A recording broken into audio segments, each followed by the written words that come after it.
ത്രിയേക ദൈവത്തിൻ്റെ തിരുനാമത്തിന് മഹത്വം ഉണ്ടാകട്ടെ. കർത്താൽ പ്രിയ സ്നേഹിതരെ, വേർഡ് ടു വേൾഡ് മിനിസ്ട്രീസിൻ്റെ ആഭിമുഖ്യത്തിൽ നടത്തപ്പെടുന്ന വേർഡ് ടു വേൾഡ് ടെലിവിഷൻ നയിക്കുന്ന ബൈബിൾ ക്രൗൺ 26 മെഗാ ബൈബിൾ ക്വിസിലേക്ക് നിങ്ങളെല്ലാവരെയും കർത്തൃനാമത്തിൽ സ്വാഗതം ചെയ്യുന്നു. പ്രാർത്ഥനയോടുകൂടി നമുക്ക് ആരംഭിക്കാം.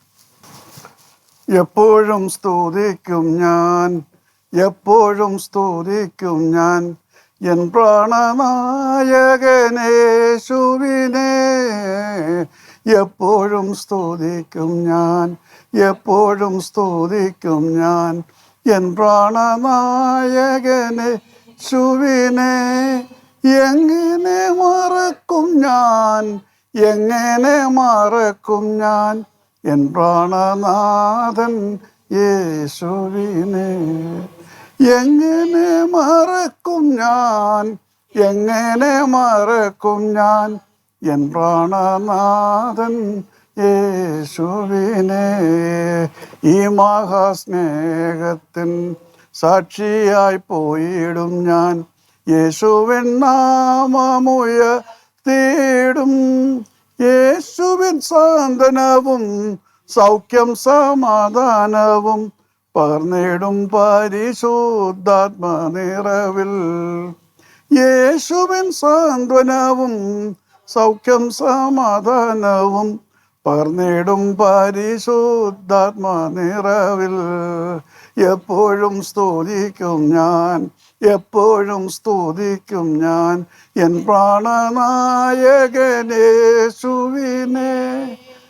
എങ്ങനെ മറക്കും ഞാൻ, എങ്ങനെ മറക്കും ഞാൻ എൻ പ്രാണനാഥൻ യേശുവിനെ. എങ്ങനെ മറക്കും ഞാൻ, എങ്ങനെ മറക്കും ഞാൻ എൻ പ്രാണനാഥൻ യേശുവിനെ. സ്നേഹിതയായ ഞങ്ങളുടെ സ്വർഗസ്വതാന്തമേ, അടിയങ്ങൾക്ക് അവിടുത്തെ പാതാരം കടന്നു വരുവാൻ തക്കോണം ഈ സമയം ഒരുക്കിയിരിക്കുന്ന എല്ലാ കൃപകൾക്കായിട്ടും കരുണകൾക്കായിട്ടും അങ്ങേ സ്തുതിക്കുന്നു, സ്തോത്രം ചെയ്യുന്നു. കർത്താവെ, ഈ മത്സരത്തിലേക്ക് കടന്നു വരുവാൻ തക്കോണം നിന്റെ മക്കളെയൊക്കെയും നീ സജ്ജീകരിച്ചതിനായിട്ട് സ്തോത്രം. പങ്കെടുക്കുന്ന എല്ലാ മക്കളെയും നിൻ്റെ കരങ്ങൾ സമർപ്പിക്കുന്നു. അവിടുത്തെ നാമം മഹത്വപ്പെടുവാൻ തക്കോണം ഈ ബൈബിൾ ക്വിസ് കോമ്പറ്റീഷനിലൂടെ നിങ്ങൾ സഹായിക്കുകയും അനുഗ്രഹിക്കുകയും ചെയ്യണമെന്ന് പ്രത്യേകമായിട്ട് പ്രാർത്ഥിക്കുന്നു. ഇതിനുവേണ്ടി ബുദ്ധിമുട്ടി അധ്വാനിക്കുകയും കർത്താവെ പ്രാർത്ഥിക്കുകയും സഹകരിക്കുകയും സഹായിക്കുകയും ചെയ്ത എല്ലാ മക്കളെയും ഓർത്ത് പ്രാർത്ഥിക്കുന്നു. അളന്ന് വിളിക്കുന്ന നല്ലൊരു അളവ് അവരുടെ മടിയിൽ കൊടുക്കണമേ. അടിനെ അവിടുത്തെ കരങ്ങൾ സമർപ്പിക്കുന്നു. അങ്ങയുടെ വേഴ അങ്ങയിലെ കൊണ്ട് സൂക്ഷ്മമായി ഗുണം സഹായിക്കണമേ. ഒരിക്കൽ കൂടെ ഇതിൽ പങ്കെടുക്കുന്ന എല്ലാ മത്സരാർത്ഥികളെയും അവിടുത്തെ തൃക്കരങ്ങളിലേക്ക് സമർപ്പിക്കുന്നു. നിൻ്റെ കൃപയിൽ നിന്നുകൊണ്ട് നിൻ്റെ നാമോദത്തിനായിട്ട് ശുശ്രൂഷ പൂർണ്ണമാക്കുവാൻ തക്കോണം അടികളെ ശക്തീകരിക്കുകയും സഹായിക്കുകയും അനുഗ്രഹിക്കുകയും ചെയ്യണമെന്ന് യേശു നാം അപേക്ഷിക്കുന്നു. കൃപയുടെ കേൾക്ക് പറയണമേ. ആമേൻ.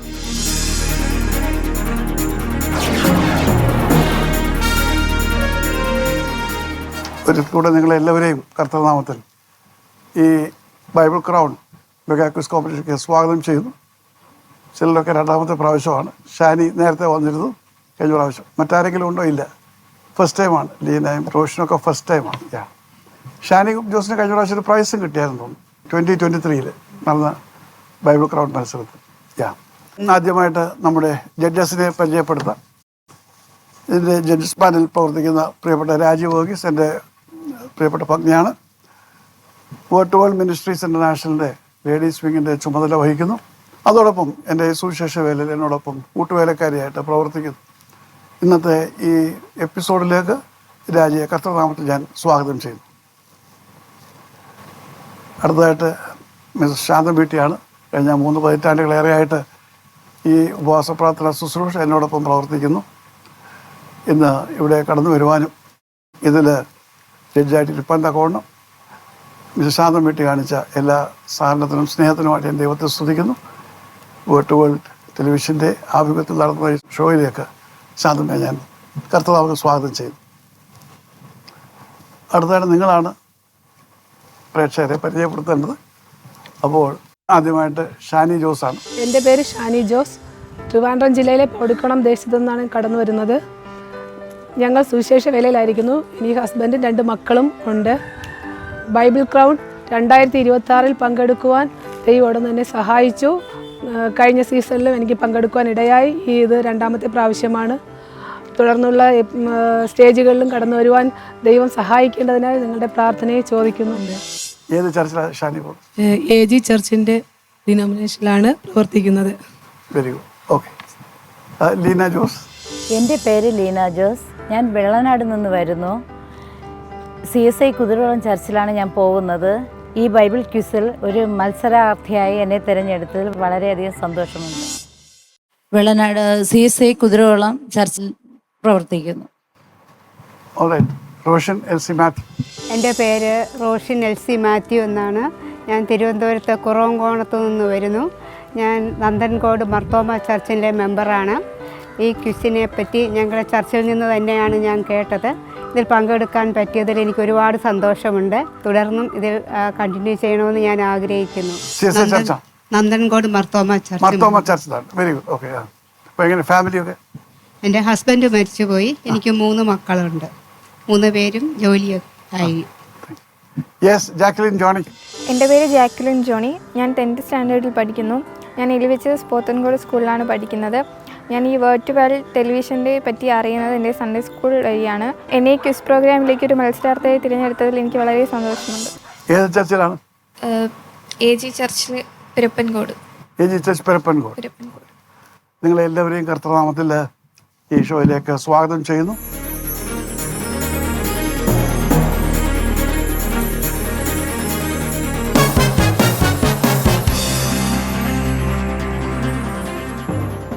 നമുക്ക് ഈ ക്വിസ് മത്സരത്തിൽ 4 റൗണ്ടുകളാണുള്ളത്. ഒന്ന് ഓൾഡ് ടെസ്റ്റ്മെൻറ്റ്, പഴയ നിയമത്തിൽ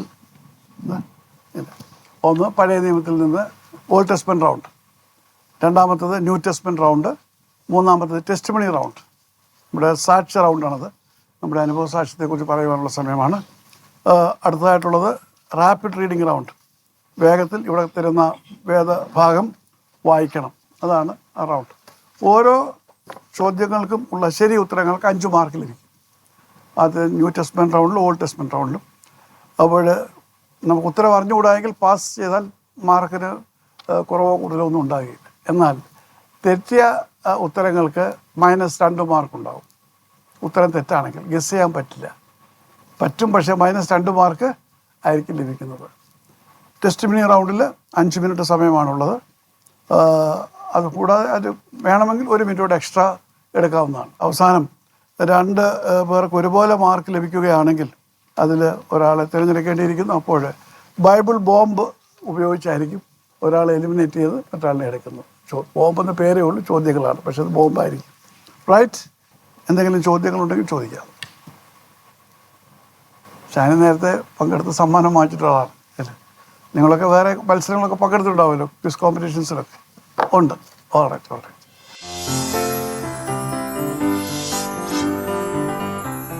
will start with Old Testament round. ആദ്യമായിട്ട് ഷാനി ജോസിന് ആരംഭിക്കും. Old Testament round. New Testament Jacqueline ജോണിയിൽ നിന്നായിരിക്കും ആരംഭിക്കുന്നത്. പിന്നീട് ആ രീതിയിൽ സൈക്ലിക്കലായിട്ട് പോയിക്കൊണ്ടിരിക്കും. റൈറ്റ്. ആദ്യത്തെ ചോദ്യം, യഹോവ സമാഗമന കൂടാരത്തിൽ വെച്ച് മോശയെ വിളിച്ച് അവനോട് അരുളിച്ചതെന്ന് ആരംഭിക്കുന്ന പുസ്തകമേത്?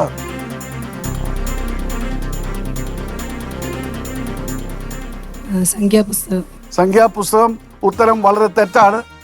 -2 marks four Shani Jose. Yes, Leena Jose എന്തെങ്കിലും പറയാനുണ്ടോ? പുറപ്പാട് പുസ്തകം. ഉത്തരം വളരെ തെറ്റാണ്. -2 മാർക്സ് ഫോർ ലീന ജോസ്. റോഷൻ? ആവർത്തന പുസ്തകം. ഉത്തരം വളരെ തെറ്റാണ്. -2 മാർക്സ്. ജാക്ലിൻ, ഇനിയുള്ള പുസ്തകങ്ങൾ ഏതാണ്ട് സങ്കീർത്തനം അങ്ങനെ മുന്നോട്ട് പോട്ട് പറഞ്ഞാണ്. ലേവ്യ പുസ്തകം. ഉത്തരം വളരെ ശരിയാണ്. അപ്പോൾ ഈ 3 അല്ലാതെ പിന്നെ ലേവ്യാണ്. അപ്പോൾ ജാക്ലിന് വളരെ കൃത്യമായിട്ടൊരു മറുപടിയാണ് കണ്ടുപിടിച്ചത്. So 4 mark. Alright. So 4 marks four Jacqueline Kennedy. I'm sorry, Jacqueline Johnny. All right? Okay, fine. That's good. Yeah. ടെൻഷനൊക്കെ ഇച്ചിരി മാറിയില്ലേ ജാക്ലിൻ്റെ? Very good. ലീന, യഹോവ ശലോമോന് നൽകിയ പേരെന്ത്?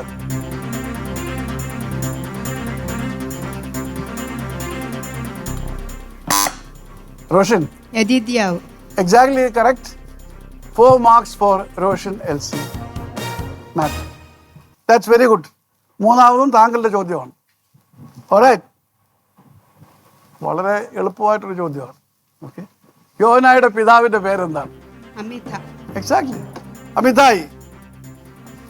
Roshan Elsie Matthew gets another 5 marks. Yes, Jacqueline. Ready? 10 seconds.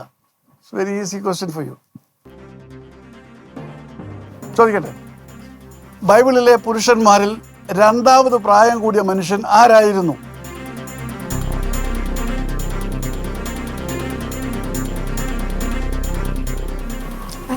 Very good. അപ്പോൾ minus mark ഇല്ല. Pass. Yes, next Shani Jose. യാരദ്. ഉത്തരം വളരെ ശരിയാണ്. 4 മാർക്ക് കിട്ടുന്നു. ഓക്കെ, എത്ര വയസ്സ് വരെ ജീവിച്ചത് പറയാൻ പറ്റുമോ? 962. Exactly the same. മാർക്കില്ല ചോദ്യമാണ്. ഓക്കെ, ഏത് ഭാഗമാണെന്ന് പറയാൻ പറ്റുമോ? ഉൽപ്പത്തി പുസ്തകമാണെന്ന് എനിക്കറിയാം. ഉൽപ്പത്തി 5:20. ഓൾറൈറ്റ്, ഈസി ആകെ, be easy, don't be nervous.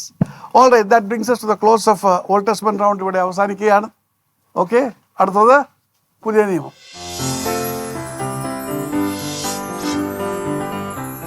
അത് ജാക്കലിനാണ് ആരംഭിക്കുന്നത്. വളരെ എളുപ്പമായ ഒരു ചോദ്യമാണ്. പെസഹ ഭക്ഷിച്ച ശേഷം എന്തിനെക്കുറിച്ചാണ് ശിഷ്യന്മാർ തമ്മിൽ തർക്കമുണ്ടായത്?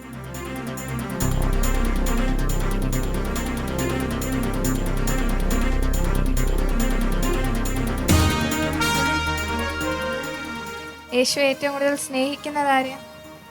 യേശുവിൻ്റെ ശിഷ്യന്മാരിൽ യേശു ഏറ്റവും കൂടുതൽ സ്നേഹിക്കുന്ന ആരാണെന്നുള്ളതിനെ കുറിച്ചാണ് അവർ സംസാരിച്ചത്. അതുകൊണ്ട് വലിയ -2 മാർക്സ്. ഉത്തരം വളരെ തെറ്റാണ്. -2 marks. Roshan Elsy Mathew, tell me what it is. തങ്ങളിൽ ആരാണ് വലിയവൻ എന്ന്. അതാണ് പ്രശ്നം. ഉത്തരം വളരെ ശരിയാണ്. So 4 marks.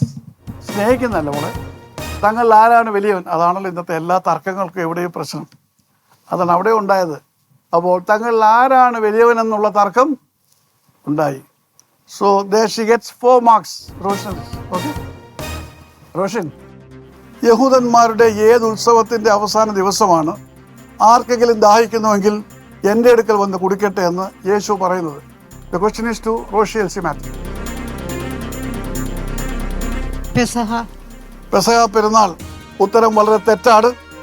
-2 marks four Roshy. Yes, ഇതിനൊക്കെ മറുപടി ഉണ്ടോ? ഉത്തരമുണ്ടോ? ശാബത്ത്. അതിനെക്കാട്ടി വലിയ തെറ്റാണ്. -2 മാർക്സ്. ഇനിയും ഷാനി ജോസ് ആണ് ഒരേ പ്രതീക്ഷ. ഉത്തരം വളരെ ശരിയാണ്. Alright, 4 marks. ധൈര്യമായിട്ടൊക്കെ പറ, കുഴപ്പമില്ല. കഴിഞ്ഞ പ്രാവശ്യം ഒരു പരിചയമില്ല ഇവിടെ, പിന്നെന്താ ഇത്രയും പേടിക്കുന്നത്? Yes, okay. അടുത്ത ചോദ്യം ലീന ജോസിനോടാണ്. ഓക്കെ, യേശു ഒരു ബുദ്ധിഭ്രമമുണ്ടെന്ന് പറഞ്ഞ് അവനെ പിടിക്കുവാൻ വന്നത് ആരാണ്? യഹൂദ പ്രമാണിമാർ. ഉത്തരം വളരെ തെറ്റാണ്. -2 marks four Leena Jose. And Shani Jose. 2 ജോസുമാരാണ് നമ്മുടെ ഉള്ളത്. ഷാനി ജോസ് പറയൂ. യേശുവിന്റെ ചാർച്ചക്കാർ. യേശുവിന്റെ ചാർച്ചക്കാർ എന്ന് പറയുമ്പോൾ ബന്ധുക്കൾ. വേദപുസ്തക ഭാഷയിൽ ബന്ധുക്കൾ, ചാർച്ചക്കാർ. ശരിയാണ്, ചർച്ചക്കാരെന്ന് പറയുന്നത് നല്ലത്. Shani Jose gets 4 marks. Right, alright, okay. 4ാമത്തെ ചോദ്യം ഷാനിയുടെ തന്നെയാണ്. ചോദിക്കട്ടെ? ഓൾറൈറ്റ്. കർത്താവ് പത്രോസിന്റെ അമ്മായിയമ്മയ്ക്ക് സൗഖ്യം നൽകിയത് ഏത് വിധത്തിലായിരുന്നു? കൈക്ക് പിടിച്ചെഴുന്നേൽപ്പിച്ചു. എഴുന്നേൽപ്പിച്ചെന്ന് വേദപുസ്തകം പറയുന്നില്ല. കൈക്ക് പിടിച്ചു. പിന്നെ ബാക്കി നടന്നത് എന്താന്ന് എനിക്ക് അറിഞ്ഞുകൂടാ. എഴുതിയ ഭാഗം എന്ന് പറഞ്ഞാൽ കർത്താവുടെ കയ്യിൽ തൊട്ടു. പിടിച്ചെന്ന് പോലും എഴുതിയിട്ടില്ല. ഷാനി പിടിപ്പിച്ചു ആണോ? So the answer is right. 5 marks. അപ്പൊ ഇനിയും പറഞ്ഞാൽ കർത്താവ് തൊട്ടതേ ഉള്ളൂ, പിടിച്ചെന്നും പിടിപ്പിച്ചെന്നും ഒന്നും. ഓൾറൈറ്റ്, ബട്ട് എനിവേ എനിക്കറിയാം. But you mean is right. So you get 5 marks. അങ്ങനെ പുതിയ നിയമ റൗണ്ടും തീരുകയാണ്. All right. Museum of the world international theme park അനുഗ്രഹ നിറവിന്റെയും ആത്മസന്തോഷത്തിന്റെയും നിമിഷങ്ങൾ പ്രദാനം ചെയ്യുന്നു. Museum of the world. നിറഞ്ഞ സന്തോഷത്തോടു കൂടിയാണ് ഞങ്ങളെല്ലാവരും ഇവിടെ നിൽക്കുന്നത്. വഴുവാടി മോർ ബസേലിയോസ് ഓർത്തഡോക്സ് ഇടവകയിലെ കുഞ്ഞുങ്ങളുമായി അവരുടെ OVBS പൂർത്തീകരിച്ച ഈ സമയത്ത് ഈ ബൈബിൾ മ്യൂസിയം കാണുവാൻ തക്കവണ്ണം കടന്നു വന്നവരാണ് ഞങ്ങളെല്ലാവരും.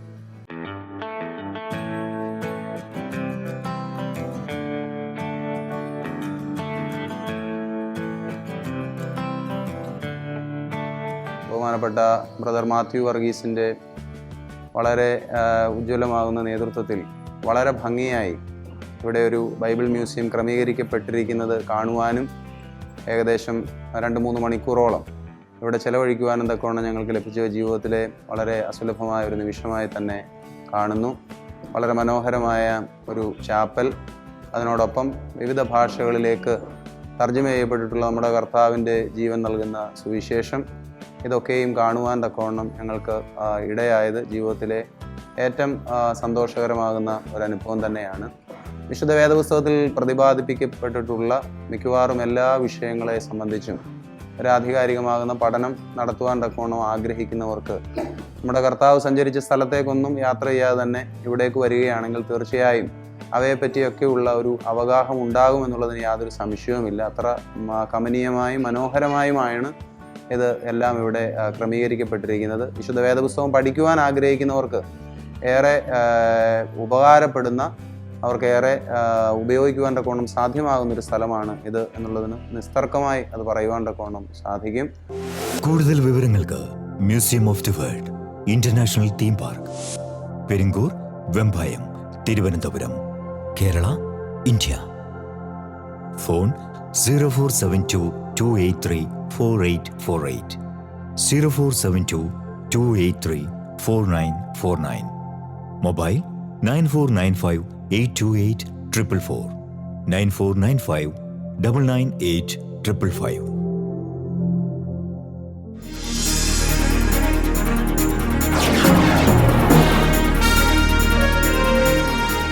അടുത്തതായിട്ട് ടെസ്റ്റ് മണി റൗണ്ടാണ്.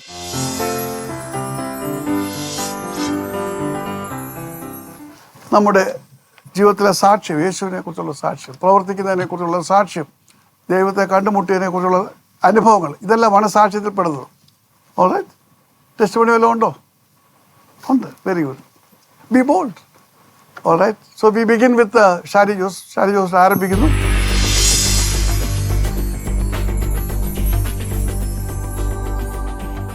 ദൈവത്തിൻ്റെ അതിപരിശുദ്ധ നാമം വാഴ്ത്തപ്പെടുമാറാകട്ടെ. 2 വർഷങ്ങൾക്ക് ശേഷം പിന്നെയും ഈ സ്റ്റേജിൽ കടന്നൊരു മാത്യു സാറിനോടൊപ്പം, ഫാമിലിയോടൊപ്പം, പ്രിയപ്പെട്ടവരോടൊപ്പം ഇവിടെ ആയിരിക്കാനും ദൈവസന്നിധിയിൽ നിന്ന് എൻ്റെ സാക്ഷ്യങ്ങളെ പ്രസ്താവിപ്പാൻ ദൈവം തന്ന കൃപയ്ക്കായി ദൈവത്തെ സ്തുതിക്കുന്നു, സ്തോത്രം ചെയ്യുന്നു. ദൈവം ഞങ്ങളെ ജീവനോടെ ശേഷിപ്പിച്ചതിനെ ഓർത്ത് ദൈവത്തെ സ്തുതിക്കുന്നു. കഴിഞ്ഞ പ്രാവശ്യം വന്നപ്പോൾ സാർ എന്നോട് പറഞ്ഞു യഹോവയുടെ അനുഗ്രഹത്താൽ സമ്പത്തുണ്ടാകുന്നു, അതിനോട് നമ്മുടെ അധ്വാനങ്ങളൊന്നും അതിനോട് കൂട്ടുവാൻ കഴിയുകയില്ല. ദൈവത്തിൻ്റെ വചനം പറയുന്നത് പോലെ ദൈവസന്നിധിയിൽ 3 വർഷവും വളരെ സന്തോഷത്തോടെ സമാധാനത്തോടെ സുവിശേഷ വേലയിലായിരിക്കാൻ ദൈവം സഹായിച്ചുകൊണ്ടിരിക്കുന്നു.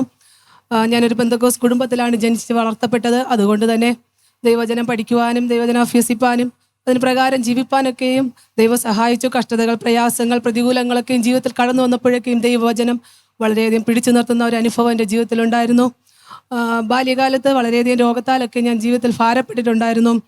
കാലിൻ്റെ നീരിനാലും വണ്ണയിലൊക്കെ നീര്, പിള്ളവാദം എന്നൊക്കെ ഡോക്ടേഴ്സ് വിധി എഴുതിയ സമയത്ത് മരുന്നുകൾ പലപ്പോഴും മാറി മാറി കഴിച്ചിട്ടും അതൊന്നും മാറാതിരുന്ന സന്ദർഭങ്ങൾ എൻ്റെ ജീവിതത്തിലുണ്ടായിരുന്നു. എന്നാൽ ദൈവിക സൗഖ്യം എൻ്റെ ജീവിതത്തിൽ വന്നപ്പോൾ ദൈവം പൂർണ്ണമായി അതിനെ വിടുവിച്ചു. അതിനുശേഷം കൗമാരപ്രായമൊക്കെ കഴിഞ്ഞു. ഞാൻ ഒന്നുകൂടെ പറഞ്ഞാൽ, ഞാൻ വിചാരിച്ചു എൻ്റെ വിവാഹ സമയത്തൊക്കെ കാലിൽ നീരും ചൊറിയൊക്കെ ആയിരുന്നു. ഇതെങ്ങനെ ഒരു മന്ത് കാല് പോലെ ഇരുന്ന സമയങ്ങളുണ്ട്. പക്ഷേ ദൈവത്തിലുള്ള വിശ്വാസം കൊണ്ട് പലപ്പോഴും ആരാധനകൾക്കും ഉപവാസ പ്രാർത്ഥനകൾക്കൊക്കെ ഓടിപ്പോകുമായിരുന്നു. ഈ പോകുന്ന സമയത്ത് കാലിന് സുഖം കാണും, ചെന്നിരിക്കാൻ കഴിയില്ല, കാലിൽ ഉളഞ്ഞുളഞ്ഞ് കയറുന്ന വേദനയാൽ ഭാരപ്പെട്ടിട്ടുണ്ട്. എന്നാൽ സൺഡേ സ്കൂളിലൊക്കെ ആയിരിക്കുമ്പോൾ തന്നെ ഒരു മെസ്സേജൊക്കെ പറയണം എന്ന് വിചാരിച്ച് സ്റ്റേജിൽ കയറുമ്പോൾ അവിടെ സുഖം കിട്ടും. അത് കഴിഞ്ഞ് പിന്നെയും വേദനയാണ്. എന്നാൽ അവിടെ എല്ലാം ദൈവം എന്നെ സൗഖ്യമാക്കി. രോഗത്തിൽ നിന്ന് പൂർണ്ണമായ സൗഖ്യം എൻ്റെ ജീവിതത്തിൽ തന്നു. വിവാഹം കഴിഞ്ഞ ശേഷവും നമ്മൾ വളരെയധികം പ്രതികൂലങ്ങളുടെയും പ്രതിസന്ധികളുടെയും കടന്നുപോയി. അവിടേക്കും ദൈവിക സ്നേഹവും ദൈവിക സമാധാനവും പരിപാലനവും ഒക്കെ വളരെ മനസ്സിലാക്കുവാൻ സ്വർഗം സഹായിച്ചു. എൻ്റെ ഹസ്ബൻഡും രോഗത്താലൊക്കെ ഭാരപ്പെട്ടു. എന്നാൽ ഒരു 7-8 വർഷങ്ങൾക്ക് ശേഷമാണ് ഞങ്ങൾ സുവിശേഷ വേലയിൽ ഇറങ്ങുന്നത്. ആ ഇറങ്ങിയ ശേഷം ആണ് ഇവിടെ എനിക്ക് ഇതുപോലത്തെ പ്രോഗ്രാമിൽ ക്രിസ്ത്യൻ ഗ്രൗണ്ടിൽ വന്ന് പങ്കെടുക്കുവാൻ കഴിഞ്ഞതൊക്കെ. ആ സമയങ്ങളൊക്കെ കോവിഡ് പീരീഡ് കഴിഞ്ഞ ശേഷം നമ്മൾ എൻ്റെ ഹസ്ബൻഡ് ആ ജോലിയെല്ലാം അവർ ചെയ്തുകൊണ്ടിരുന്ന KSRTCയിലെ ജോലിയും അതുപോലെ തന്നെ ട്യൂഷൻ ഫീൽഡ് എല്ലാം ഒഴിവാക്കിയത് കഴിഞ്ഞ വർഷമാണ്. കഴിഞ്ഞ വർഷം ഒഴിവാക്കി കഴിഞ്ഞ ശേഷം അച്ചാച്ചൻ്റെ മേലുള്ള മഞ്ഞപ്പിത്തത്തിൻ്റെ രോഗാവസ്ഥ പൂർണ്ണമായി നോർമൽ അവസ്ഥയിലാവാനിടയായി. അതുവരെയും ആ രോഗാവസ്ഥ ശരീരത്തിൽ നിന്ന് ഉണ്ടായിരുന്നു. അതൊക്കെ ഉണ്ടെങ്കിലും അങ്ങനെ കടന്നു പൊയ്ക്കൊണ്ടിരുന്നു. എന്നാൽ പൂർണ്ണമായൊരു നോർമൽ അവസ്ഥയിൽ വന്നത് ഞങ്ങൾ പൂർണ്ണമായി ദൈവത്തിൻ്റെ വേലയിൽ ഇറങ്ങിയ ശേഷമാണ്. അതിനുശേഷം വളരെയധികം പ്രതികൂലങ്ങൾ പ്രതിസന്ധികൾ മക്കളിലൂടെയൊക്കെ രോഗാവസ്ഥകൾ കടന്നു വന്നിട്ടുണ്ട്. പലപ്പോഴും ഹോസ്പിറ്റലിൽ കൊണ്ടുപോകേണ്ട മരണകരമായ അവസ്ഥകളിലൂടെയൊക്കെ കടന്നു പോയപ്പോൾ ഞങ്ങൾക്ക് പരസ്പരം നോക്കിയിരുന്ന് പ്രാർത്ഥിപ്പാനേ കഴിഞ്ഞിട്ടുള്ളൂ. അതിൽ നിന്നൊക്കെ പൂർണ്ണമായ വിടുതൽ എൻ്റെ മക്കൾക്കൊക്കെയും ദൈവം നൽകി. അതിനെ ഓർത്ത് ദൈവത്തെ സ്തുതിക്കുന്നു, സ്തോത്രം ചെയ്യുന്നു. ഈ സമയത്ത് ഇന്ന് വരെയും അതിനുശേഷം ഞങ്ങൾ മെഡിസിൻ ഉപയോഗിക്കാതെ വേണം ഞങ്ങളുടെ ജീവിതത്തിൽ ഏത് രോഗാവസ്ഥകൾ ഏത് പ്രതികൂലങ്ങൾ വന്നാലും പ്രാർത്ഥനയാലുള്ള വിടുതൽ ഞങ്ങൾ പ്രാപിക്കുന്നുണ്ട്.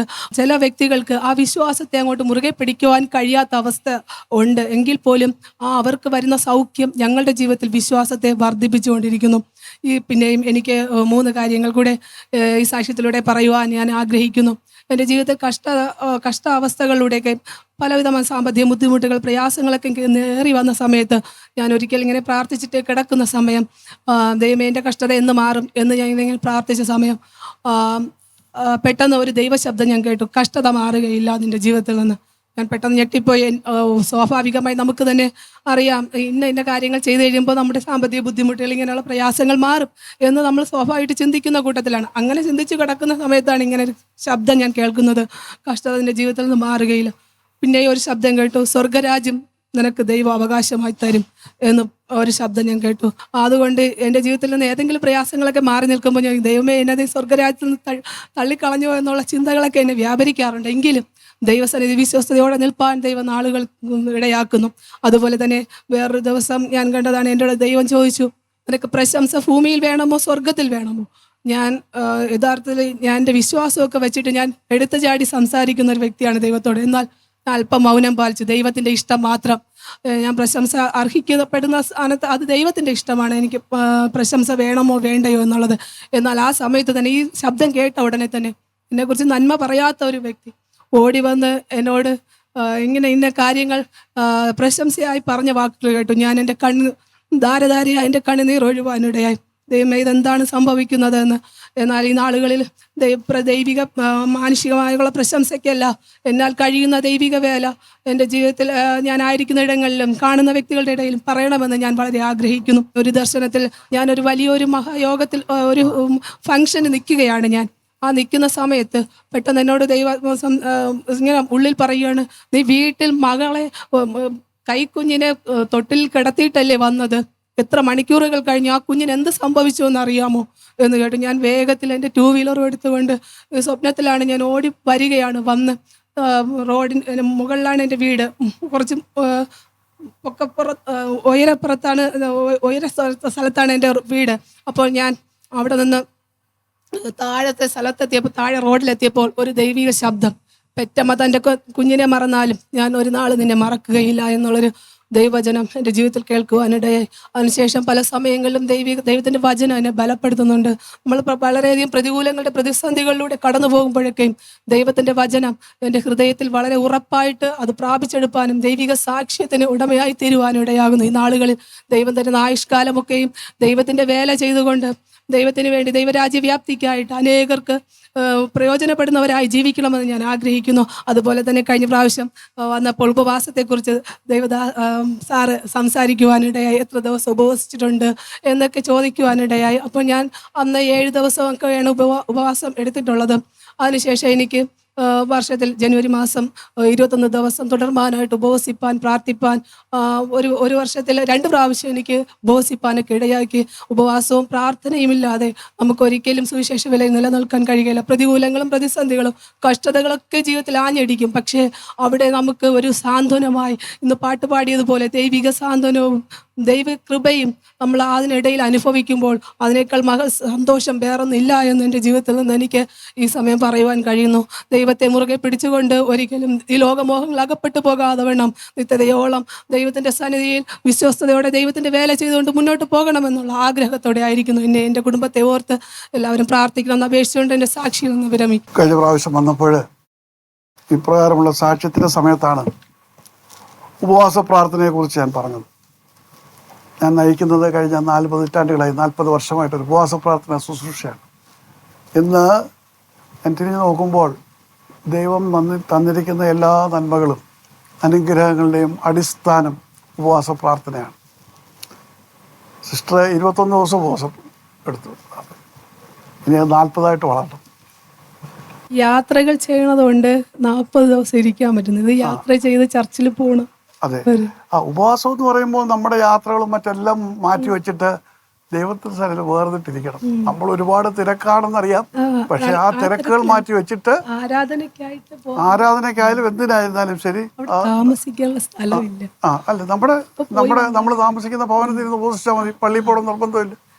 ഞായറാഴ്ചകളായാലും ഏത് ദിവസം എന്നെ സംബന്ധിച്ച് എൻ്റെ അനുഭവം ഞാൻ പറഞ്ഞു, ഞങ്ങളല്ലേ പോകേണ്ടത്. നിങ്ങളുടെ നേതൃത്വത്തിലാണ് ആരാധനകൾ നടക്കുന്നത്. പക്ഷേ അപ്പോഴും നമ്മുടെ 40 ദിവസം ഉപവാസം എന്ന് പറയുമ്പോൾ ആരാധനയ്ക്ക് പോകാം, അതിന് മുടക്കുക എന്ന് ഞാൻ പറയുന്നില്ല. 40 ദിവസത്തിൻ്റെ ഉപവാസം എന്ന് പറഞ്ഞാൽ വ്യത്യസ്തമായ അനുഭവമാണ്. 21 ദിവസത്തെ ഉപവാസം വരെ എത്തിയപ്പോൾ വ്യത്യസ്തമായ അനുഭവമല്ലേ. അതിന് മുമ്പ് 3 ദിവസമാണ് ഉപവസിച്ചുകൊണ്ടിരുന്നത് അല്ലേ. 7 ദിവസം വരെ ചെയ്തിട്ടുണ്ട്. അതിൻ്റെ 3 ഇരട്ടിയാണ് 21 ദിവസം വന്നത്. അപ്പോൾ അതൊരു വലിയ അനുഭവമല്ലായിരുന്നു. മാറ്റം, ആത്മീയമായിട്ടും മാറ്റം ഉണ്ടായി, ലൗകികമായിട്ടും മാറ്റങ്ങൾ വന്നു ഇല്ലേ. ദൈവം നടത്തുന്നു. അപ്പം ഞാൻ പറയുന്നത് 40 ദിവസം ഉപവാസം എന്ന് പറയുമ്പോൾ ദൈവത്തിൻ്റെ മഹാദൗത്യങ്ങൾ ഏറ്റെടുക്കുവാനും ദൈവിക കൃപകൾ പ്രാപിച്ചിട്ട് മുൻപോട്ട് പോകുവാനും സാധ്യമാകുന്നത് 40 ദിവസം ഉപവാസങ്ങളാണ്.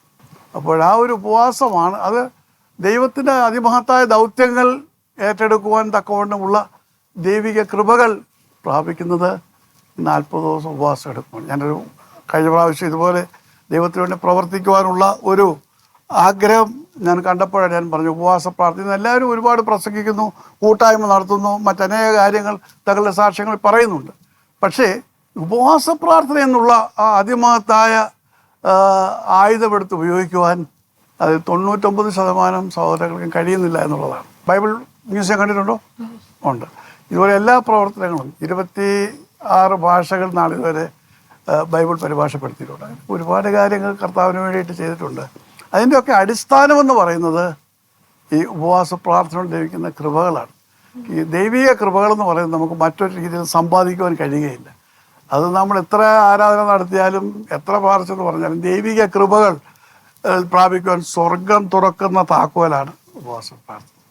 അപ്പം അതിനു വേണ്ടിയിട്ട് പ്രാർത്ഥിക്കണം. അതിനുള്ള സൗകര്യവും സാഹചര്യവും ഒരുക്കുവാൻ പ്രാർത്ഥിക്കുമ്പോൾ കർത്താവ് അതിനുവേണ്ടി ഉള്ള സൗകര്യം എടുക്കും. അപ്പോൾ എന്തെങ്കിലും ഇനി ഒരു ഉപവാസ പ്രാർത്ഥന നടക്കുകയോ മറ്റേതെങ്കിലും സമയത്ത് നമ്മൾ കണ്ടുമുട്ടുകയാണെങ്കിൽ അതിന് ആ സാക്ഷ്യം എനിക്ക് കേൾക്കണം. ഉപവാസത്തെക്കുറിച്ച് ഞാൻ പല പുസ്തകങ്ങൾ എഴുതിയിട്ടുണ്ട്, അതിനോട് പറഞ്ഞ് ഞാൻ തരാം. ബട്ട് ഇനി അതൊരു ബലമാണ്, ശക്തിയാണ്. So Xi gets 4 marks.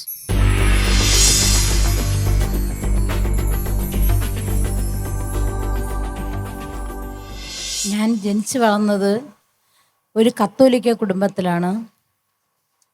ഞാൻ കുഞ്ഞുനാൾ മുതൽ യേശുവിനെ വളരെയധികം സ്നേഹിച്ചിരുന്നു. സിസ്റ്റേഴ്സുമാരും അച്ഛനും ഒക്കെ പറയുന്നതനുസരിച്ച് വിശുദ്ധന്മാരുടെ ജീവിതത്തിൻ്റെ കഥകളൊക്കെ കേട്ട് എനിക്കപ്പോൾ വിശുദ്ധ ജീവിതം നയിക്കുവാൻ ആദ്യമേ എനിക്ക് നല്ല ഇഷ്ടമായിരുന്നു. അങ്ങനെ എന്നെ വിവാഹം കഴിച്ചു കൊടുത്തത് ഒരു നല്ലൊരു ക്രിസ്തീയ ഭവനത്തിലായിരുന്നു. പക്ഷേ അവർ CSI പള്ളിയിലാണ് പോയിക്കൊണ്ടിരുന്നത്. പക്ഷേ അച്ഛനും അമ്മയും 5 സഹോദരങ്ങൾ ചേർന്ന നല്ലൊരു ഫാമിലിയാണ്. അങ്ങനെ എനിക്ക് പെട്ടെന്ന് കത്തോലിക്ക സഭയിൽ നിന്ന് CSIയിലേക്ക് പോയപ്പോഴുള്ള ആ ഒരു ബുദ്ധിമുട്ടുണ്ടായിരുന്നു. പക്ഷേ അവരെ മാറ്റിയാൽ പിന്നെ ചിലപ്പോൾ അവർക്ക് നല്ലൊരു വിശ്വാസത്തിൻ്റെ ഒരു അടിസ്ഥാനമുണ്ട്. അപ്പോൾ ഞാൻ അതിലേക്ക് അങ്ങ് ചേർന്ന് സഭയായിട്ട് ചേർന്ന് നന്നായിട്ട് സഭയിലൊക്കെ നന്നായിട്ട് പ്രവർത്തിച്ചു തുടങ്ങി. പിന്നെ എനിക്ക് സാഹചര്യം കിട്ടുമ്പോൾ ഞാൻ ഞങ്ങളുടെ സഭയിലും പോയി കുർബാനയിലൊക്കെ പങ്കുകൊള്ളും. അങ്ങനെ ഇരിക്കെ ഞങ്ങൾ ഈ 50 നോമ്പ് കാലഘട്ടത്തിലുള്ള നോമ്പൊക്കെ ഈ ഇറച്ചി മീനുമൊക്കെ ഉപേക്ഷിച്ചിട്ട് ഒരു നേരം ഉപവാസം അങ്ങനെയൊക്കെ ഞങ്ങൾ എല്ലാ വർഷവും എടുക്കും. അങ്ങനെയൊക്കെ എടുത്തുകൊണ്ടിരുന്നു. പക്ഷേ ഞങ്ങൾക്ക് ജീവിതത്തിൽ നല്ല സന്തോഷങ്ങളും നല്ല നല്ല കുടുംബജീവിതമാണ്, നല്ല സന്തോഷങ്ങളും തന്നു. പക്ഷേ പിന്നെ ഇടയ്ക്കിടയ്ക്ക് ഞങ്ങൾക്ക് നല്ല പരീക്ഷണങ്ങൾ നന്നായിട്ട് ഞങ്ങൾക്ക് ഉണ്ടാവാറുണ്ട്. അങ്ങനെ ഒരിക്കൽ ചേട്ടനാണ് ബിൽഡിംഗ് കൺവീനർ ഞങ്ങളുടെ ചർച്ചിൻ്റെ. അങ്ങനെ കുരിശ് കയറ്റിക്കൊണ്ടിരിക്കുമ്പോൾ മുകളിലത്തെ ഒരു 10 അടിക്ക് മുകളിലായി കുരിശും കൊണ്ട് പോവുകയാണ്. അപ്പോൾ ഈ ഏണിയിൽ കൂടി ഒരു 4-5 പേര് കൂടെ പെട്ടെന്നങ്ങ് കയറി. അപ്പോൾ ആ ഏണി ഒടിഞ്ഞിട്ട് ആ 10 അടി പൊക്കത്തിൽ നിന്ന് താഴെ വീണ് ചേട്ടൻ.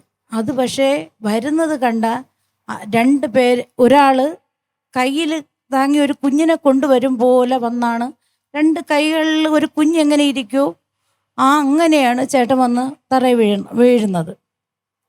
അത് കണ്ടപ്പോഴേനെ ഞാൻ എൻ്റെ യേശുവെന്ന് വിളിച്ച് എൻ്റെ ബോധം പോയി. എന്നിട്ട് ചേട്ടൻ വന്നിട്ട് ശ്വാസമൊന്നുമില്ലായിരുന്നു. മക്കൾ 2 പേരും ഉണ്ടായിരുന്നു. ഉടനെ എന്നെ എടുത്തു കുടഞ്ഞ് ഇത് ചെയ്ത്. പക്ഷേ ഒരു ഒടിവോ ഒരു ചതവോ ആ സമയത്ത് തന്നെ ഞങ്ങളുടെ ചർച്ചിലെ അച്ഛൻ്റെ സ്റ്റൂളിൽ കയറി എന്തോ ചെയ്തുകൊണ്ടിരുന്നപ്പോൾ അച്ഛൻ ആ സ്റ്റൂളൊന്ന് മറിഞ്ഞപ്പോൾ കാലൊടിഞ്ഞു പോയി. ആ സ്ഥാനത്തുനിന്ന് ഈ 10 അടി പൊക്കത്തിൽ നിന്ന് വീണ ചേട്ടന് വേറെ ഒരു കുഴപ്പമില്ല, ഒരു ചെറിയ ചതവ് മാത്രമേ ഉള്ളൂ. എങ്കിലും ഞങ്ങൾ ആയുർവേദത്തിൽ നിന്നുള്ള കുറച്ച് മരുന്നൊക്കെ കുടിച്ചു. അത് ഒരു പ്രിവെൻ്റായിട്ട് അങ്ങനെ കുടിച്ചതാണ്. പക്ഷേ അത് ദൈവം ഞങ്ങളെ കരുതിയെന്ന് പറഞ്ഞാൽ അതൊക്കെ ദൈവത്തിൻ്റെ വലിയൊരു കരുതലായിരുന്നു ഞങ്ങളുടെ. എന്ന് പറഞ്ഞാൽ ആരും വിശ്വസിച്ചില്ല, തിരിച്ച് കിട്ടുമെന്നോ ഒന്നും വിശ്വസിച്ചില്ല. പക്ഷേ അത് ദൈവം തന്നു ഞങ്ങൾക്ക്. പിന്നെ ഇളയ മകൻ ഒരു ദിവസം ഞങ്ങളെല്ലാം ഇതുപോലെ ഒരുമിച്ച് ഞങ്ങൾക്ക് എല്ലാവർക്കും പനി, ഹോസ്പിറ്റലിൽ പോകാൻ വേണ്ടിയിട്ട് പോയപ്പോൾ അവിടെ ചെന്ന് ഡോക്ടർ മറ്റേ ആവി പിടിക്കുന്ന ആ ഒരു ഇതിന് വേണ്ടിയിട്ട് എഴുതി കൊടുത്തവന്. ഒരു കുഴപ്പമില്ലാതെ കളിച്ചിരിച്ച് കണ്ട് ഞങ്ങളടുത്ത് നിൽക്കുകയാണ്. ഇവൻ ആവി ഇങ്ങനെ വലിച്ചു പിടിച്ചതും പെട്ടെന്നങ്ങ് കുഴഞ്ഞങ്ങ് സ്റ്റക്കായി എന്ന് പറഞ്ഞാൽ വടിയായി അങ്ങ് വീണു. പിന്നെ അവന് ഒരു ഇടയ്ക്കിടയ്ക്ക് ഒരു വിറയലുണ്ട്, പിന്നെ ശ്വാസമൊന്നുമില്ല, ആ ഒരു അവസ്ഥ. ഞങ്ങൾ പിന്നെ പെട്ടെന്ന് വേറൊരു ഹോസ്പിറ്റലിലേക്ക് കൊണ്ടുപോയി. ഞങ്ങൾക്ക് വിശ്വാസമുള്ളൊരു വേറൊരു ഡോക്ടർ ഹോസ്പിറ്റലിലേക്ക് കൊണ്ടുപോയി. ഡോക്ടർ പറഞ്ഞ് ഇവിടെ നിൽക്കൂല, പെട്ടെന്ന് നിങ്ങൾ ഒന്നീ മെഡിക്കൽ കോളേജിൽ പോകണം, ഇല്ലെങ്കിൽ കാട്ടാക്കടയുള്ള നെയ്യാർ മെഡിസിറ്റിയിൽ കൊണ്ടുപോകണമെന്ന് പറഞ്ഞു. പക്ഷേ ഡോക്ടർക്ക് അവിടെ എത്തുമെന്ന് വിശ്വാസമില്ല. അതുകൊണ്ട് മെഡിക്കൽ കോളേജുകൾ കൊണ്ടുപോകണ്ട, കാട്ടാക്കടയാകുമ്പം കുറച്ചുകൂടെ അടുത്താണ് ഞങ്ങൾക്ക്, അവിടെ കൊണ്ടുപോയാൽ മതി, ഞാൻ വിളിച്ചെല്ലാം അറേഞ്ച് ചെയ്തോളാമെന്ന് പറഞ്ഞു. ഞങ്ങൾ നല്ല നിലവിളിയാണ്. പക്ഷേ ഞാൻ ദൈവത്തെ കണ്ടുകൊണ്ടിരിക്കുകയാണ് സത്യത്തിൽ. അങ്ങനെ ഇവനെ 4 പേര് ചേർന്നാണ് എടുത്തുകൊണ്ട് പോകുന്നതും എല്ലാം. നന്നായിട്ട് കളിച്ച് ചിരിച്ച് ഒരു 10-15 മിനിറ്റിന് മുമ്പ് വന്ന പയ്യനാണ്. ഉടനെ ഇവനെ കൊണ്ടുപോകുന്നു. ഉടനെ തന്നെ അവിടെ എല്ലാവരും നിൽക്കുകയാണ്, അവനെ വെയിറ്റ് ചെയ്ത് നിൽക്കുകയാണ്. ഡോക്ടർമാരും സിസ്റ്റേഴ്സുമാരെല്ലാം നിൽക്കുകയാണ്. ഉടനെ അവിടെ കൊണ്ടുപോയിട്ടും അവന് 1 മണിക്കൂർ കഴിഞ്ഞ് 1.5 മണിക്കൂർ കഴിഞ്ഞിട്ടൊന്നും കറക്റ്റ് ആവുന്നില്ല. പക്ഷേ ഞാൻ അവിടെയുള്ള വേറെ ഒന്നും കാണുന്നില്ല. ഞാൻ എൻ്റെ ഈശോയെ, അമ്മ മാതാവിനെ വിളിച്ച് ഞാൻ സ്വർഗസ്ഥനായ നന്മ പറഞ്ഞ് ഞാൻ പ്രാർത്ഥിച്ചുകൊണ്ട് മാത്രമാണ് ഇരിക്കുന്നത്. പ്രാർത്ഥനയെന്നല്ല, നിലവിളി. ഞാൻ അവിടെ ഉള്ള ചുറ്റും ഒന്നും കാണുന്നില്ല. പിന്നെ കുറച്ച് നേരം കഴിഞ്ഞപ്പോൾ എൻ്റെ യേശുവും അമ്മയും വന്ന് അവൻ്റെ നെഞ്ചിൽ വെച്ച് സൗഖ്യം കൊടുക്കുന്നതായിട്ട് ഞാൻ കണ്ടു.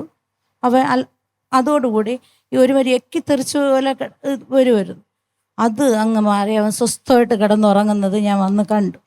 അതെല്ലാം ഞാൻ എൻ്റെ കർത്താവിനെ നേരിട്ട് അറിഞ്ഞ നിമിഷങ്ങളായിരുന്നു. പിന്നെ മൂത്ത മകന് മൂക്കിൻ്റെ ഒരു ഓപ്പറേഷൻ +2 കഴിഞ്ഞപ്പോൾ ഉണ്ടായിരുന്നു. അത് നല്ലൊരു ഡോക്ടറെയാണ് ചെന്ന് കണ്ടത്. ആ ഡോക്ടർ അസിസ്റ്റൻറ്റിനെ ഏൽപ്പിച്ച് ഓപ്പറേഷൻ ചെയ്യിച്ചു. ഞരമ്പ് എന്തോ വെയിനൊരു കട്ട് ചെയ്തത് മിസ്റ്റേക്ക് സംഭവിച്ചു. അവന് ബ്ലഡ് നിൽക്കുന്നില്ല. 3, 4, 5 പ്രാവശ്യം ഓപ്പറേഷൻ തിയേറ്ററിൽ കയറ്റി അത് കറക്റ്റ് ചെയ്തിട്ടെങ്ങും കറക്റ്റ് ആകുന്നില്ല. ബ്ലഡ് പൊയ്ക്കൊണ്ടിരിക്കുന്നു. അവന് ദേഹം അത്രയും വിറച്ച് വേറെ ഒരു അവസ്ഥയിലേക്ക് പോയിക്കൊണ്ടിരിക്കുന്നു. അവൻ്റെ ഇത് എല്ലാം മരണമെല്ലാം ഞങ്ങൾ മുന്നിൽ കാണണം. ആ ഒരു സ്റ്റേജാണ്. ചുറ്റുമെല്ലാം ഡോക്ടർമാരും നേഴ്സുമാരെല്ലാം ഓടുന്നു. ആ ഒരു അവസ്ഥയിലാണ്. അപ്പോഴും ഞാൻ എൻ്റെ ദൈവത്തെ നിലവിളിച്ചപ്പോൾ ദൈവം എനിക്ക് തിരികെ തന്നു. അങ്ങനെ എൻ്റെ കുടുംബത്തിൻ്റെ പല മരണകരമായ അവസ്ഥയിൽ നിന്ന് എൻ്റെ കർത്താവ് എന്നെ വിടുവിച്ചു.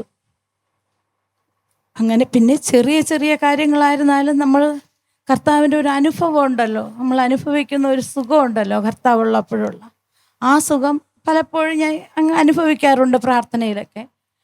പിന്നെ കഷ്ടതയെന്ന് പറഞ്ഞാൽ സിസ്റ്റർ പറഞ്ഞതുപോലെ കഷ്ടതയാണ്, ദുഃഖങ്ങൾ നന്നായിട്ട് പരീക്ഷണങ്ങളുണ്ട്. പിന്നെ എങ്കിലും ദൈവം മറ്റുള്ളവരുടെ മുമ്പിൽ നന്നായിട്ട് എപ്പോഴും വഴി നടത്തി കാത്ത് സംരക്ഷിച്ചു കൊണ്ടുപോകുന്നു. മരണത്തിൻ്റെ താഴ്വരയിൽ നിന്ന് ഉള്ള വിടുതൽ പലപ്പോഴും അനുഭവിച്ചു. ദൈവത്തിൻ്റെ സാന്നിധ്യം അനുഭവിക്കുവാൻ ദൈവം കൃപ നൽകുന്നു. ഇതിനെക്കുറിച്ച് മറ്റുള്ളവരോട് പറയാറുണ്ട്. ചെയ്യാൻ പറ്റുന്നതെല്ലാം ഞങ്ങൾ സഹായം ചെയ്തിട്ട് സഹായമല്ലേ എന്നിട്ട് ദൈവത്തിൻ്റെ കാര്യങ്ങളും കൂടെ ജസ്റ്റ് ഒന്ന് പറയാറുണ്ട്. സഹായത്തിൻ്റെ കാര്യമല്ല, സഹായം ഒരു വേറൊരു പദമാണ്. അപ്പം ഏത് സഭയിലാണ് പോകുന്നത്? CSI കുതിരവളം. അപ്പം നിങ്ങളുടെ ഇടവകയിലല്ലാതെ പുറത്ത് ഈ യേശുവിനെ കുറിച്ച് പറയാറുണ്ടോ? ഇങ്ങനെ അത്ഭുതകരമായ രീതിയിൽ മരണത്തിൻ്റെ താഴ്വരയിൽ നിന്ന് വിടുവിച്ചു എന്നതിനെക്കുറിച്ച് മറ്റുള്ളവരോട് പറയാൻ കഴിഞ്ഞിട്ടില്ല. പുറത്ത് സഭയിലകത്ത് പറഞ്ഞിട്ടുണ്ട് സാക്ഷ്യം, നിങ്ങളുടെ സ്ത്രീ സമാജത്തിലോ അല്ലെങ്കിൽ ഇടവയിലൊക്കെ വിടുവിച്ചത് ഇടവയ്ക്കകത്തുള്ള കാര്യമാണ്. പുറത്ത് എന്തെങ്കിലും ആരോടും പറയാൻ പറ്റിയിട്ടുണ്ടോ? ഇല്ല. പുറത്ത് ഒരുപാട് പേർക്ക് ഇതുപോലെ ആശ്വാസവും സമാധാനവും ഇല്ലാതെ പോകുമ്പോൾ ഇങ്ങനൊരു യേശുവിനെ കുറിച്ച് അവരോട് പറഞ്ഞാൽ അവരെ യേശുവിനെ വിളിക്കും, അവർക്ക് സൗഖ്യം ലഭിക്കും. അതാണ് നമ്മുടെ ജീവിതത്തിലെ സാക്ഷി. ഇപ്പോൾ നമ്മുടെ ഇടവകയിൽ ചെന്ന് നമ്മളിങ്ങനെ പറഞ്ഞാലും പറഞ്ഞില്ലേലും ഇടവക്കാരെല്ലാവരും അറിയും. അപ്പോൾ നമ്മുടെ ദൗത്യം അവിടെ പരാജയപ്പെടുകയാണ്. കർത്താവ് ഇങ്ങനെ ഒന്നല്ല രണ്ടല്ല 3 പ്രാവശ്യം, ഇപ്പം തന്നെ നിങ്ങൾ പറഞ്ഞതിനെ 3 പ്രാവശ്യമുണ്ട്, അതിലൊക്കെ എത്രയോ പ്രാവശ്യം കൂടുതലുണ്ടെന്നാണ് ഞാൻ മനസ്സിലാക്കുന്നത്. ദേവരാമനെ ബോധ്യപ്പെടുത്തുന്നത് അനവധിയായ വിടുതൽ ലഭിച്ച ഒരു സ്ത്രീയാണ് താങ്കൾ. പക്ഷേ അപ്പം നമ്മളെക്കുറിച്ച് ദൈവത്തിന് ഉദ്ദേശമുണ്ട്. കാരണം നമ്മുടെ ദൗത്യം എന്ന് പറയുന്നത് നമുക്ക് ഈ നന്മ ചെയ്ത കർത്താവുണ്ട്, പരിശുദ്ധ ദൈവമാതാവുണ്ട്, ഒക്കെ താങ്കളുടെ അനുഭവമല്ലേ. ആ അനുഭവത്തെ തുടച്ചു മാറ്റാൻ ആർക്കും കഴിയുകയില്ല. ആരെല്ലാം എന്തെല്ലാം പറഞ്ഞത് എൻ്റെ അനുഭവമാണ്, എൻ്റെ വിശ്വാസമാണ്. അത് മറ്റുള്ളവരോട് പറയുമ്പോൾ അവർക്ക് യേശുവിനെ കുറിച്ച് പഠിക്കാൻ പറ്റും. അവർക്കും യേശുവിനെ ആവശ്യമുണ്ട്.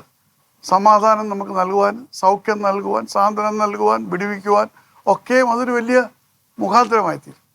അപ്പോഴാണ് ലീനയുടെ ദൗത്യം പൂർണ്ണമാകുന്നത്. ഇപ്പം നമ്മൾ ഇപ്പോൾ ഇവിടെ വന്ന് പറഞ്ഞു സാക്ഷ്യം, ഇനി ഇതുപോലൊരു വേദി ഇപ്പോൾ ഈ സാക്ഷ്യം ഇപ്പോൾ എനിക്കറിയത്തില്ല ഇവിടെ എല്ലാം ലോകത്തിൻ്റെ ഏതെല്ലാം ഭാഗത്ത് എത്രായിരം പേര് കേൾക്കുമെന്ന്. കാരണം ഇത് ചാനലല്ലേ, അമേരിക്കയിലും UK എല്ലായിടത്തും സംപ്രേഷണമുള്ള ചാനലാണ്. അപ്പോൾ അവിടെ കേൾക്കും. അതേ സമയത്ത് നിങ്ങളുടെ സ്വന്തം സ്ഥലം എവിടെയായിരുന്നു? എൻ്റെ സ്വന്തം സ്ഥലം അരുവിക്കര. അരുവിക്കര. അപ്പം അവിടെ ഡാമും അതിൻ്റെ അടുത്തും ഒക്കെയുള്ള ഒരുപാട് മനുഷ്യരുണ്ട്. അവർക്കൊക്കെ ഇത് കേൾക്കണ്ടേ, ചാനലിലൂടെ കേട്ടു. അപ്പോൾ അങ്ങനെയുള്ള അവസരങ്ങൾ അനേകര് അവർക്കുണ്ടാകുന്ന അനുഭവങ്ങളെ പുറത്ത് പറയാൻ അവർക്ക് താല്പര്യമില്ല. എന്നെ മരണകരമായ അവസ്ഥയിൽ നിന്നും. അതെ, അത് ശരി. ഞാൻ പറഞ്ഞത് സമ്മതിക്കും. താങ്കൾ അതല്ലേ ഞാൻ പറഞ്ഞത്, 3 പറഞ്ഞല്ലോ, ബാക്കിയോട് ദേവരാമനോട് പറഞ്ഞാൽ ഞാൻ അങ്ങോട്ട് പറഞ്ഞത്. ഇപ്പം താങ്കൾ പറഞ്ഞത് എന്നെ വിടുവിച്ചാണ്. അതിന് വിടുവിച്ച ഒന്നല്ല, വേറെ പല സന്ദർഭങ്ങളുണ്ട്. നമ്മുടെ അനുഭവത്തെക്കാൾ വലിയ വിലപിടിപ്പുള്ള യാതൊരു കാര്യവുമില്ല. അവിടെ ഇനിയും ഈ വലിയ വലിയ സാക്ഷ്യങ്ങൾ ദൈവം തന്നിട്ടുണ്ട്. കർത്താവിനെ കാണാൻ ഭാഗ്യം തന്നിട്ടുണ്ട്. ഒരു ദൈവമാതാവിനെ അനുഭവമാക്കാൻ കഴിഞ്ഞിട്ടുണ്ട്. അതൊക്കെ വലിയ ഭാഗ്യങ്ങളാണ്. അത് അനേകരോട് പറയുമ്പോൾ അവർക്കും ഈ നല്ല കർത്താവിനെ കണ്ണുമുത്തുവാൻ കഴിയും. അതിൽ ഞാൻ ആദ്യമേ പാടിയ പാട്ട്, എപ്പോഴും സ്തുതിക്കും ഞാൻ, എപ്പോഴും സ്തുതിക്കും ഞാൻ എൻ പ്രാണനാഥൻ യേശുവിനെ, എങ്ങനെ മറക്കും ഞാൻ, എങ്ങനെ മറക്കും ഞാൻ എൻ പ്രാണനാഥൻ യേശുവിനെ, എങ്ങനെ മറക്കും ഞാൻ, എങ്ങനെ മറക്കും ഞാൻ എൻ പ്രാണനാഥൻ യേശുവിനെ. ഇതെൻ്റെ ജീവിതത്തിൻ്റെ പാട്ടാണ്, എൻ്റെ സ്വന്തം പാട്ടാണ്. 390 പാട്ട് ഇതുവരെ എഴുതിയിട്ടുണ്ട്.